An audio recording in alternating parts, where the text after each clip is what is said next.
आज सकाळ सकाळी एक पार्टीचा मला कॉल आला, भाऊ जर आजच्या दरवाजाने लागला तर आज त्या घरून आंघोळ करी. हे ऐकून तर मग डोकं घुम गेलं. त्याच्या स्पीडनं सीट कटिंग केल्यावरती बारी होती रबड लावायची. दादा म्हणतो मी आलो 2 मिनिटात. मेरे को वाटलं खूप गडबड आहे. 10च्या लग्नाला 7 महिने उरले. समजणे मेरे को इशारे काफी आहे.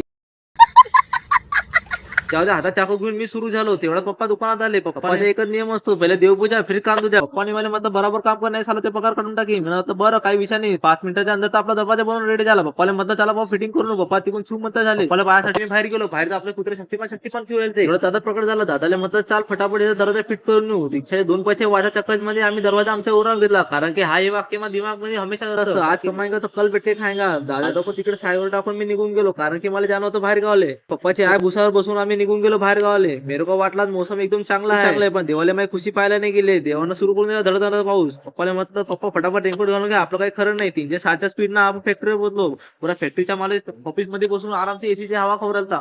म्हटलं पहिले आपल्या पाण्याचे पोटं भरून घेऊ, कारण की पोटात गुडगुड कोळालं. पोटात गुडगुड केल्याशिवाय आपलं जरा बी काम होत नाही. सकाळ खुलल्यावर वहिनीच्या हाताचे गरम गरम डाळ भात पोळी खाऊन पप्पा बोलले सुनबाईचा एकच नंबर स्वयंपाक झाला. गणपतीची आरती करणं होतं, फटाफट फॅक्टरीवर निघून गेलो.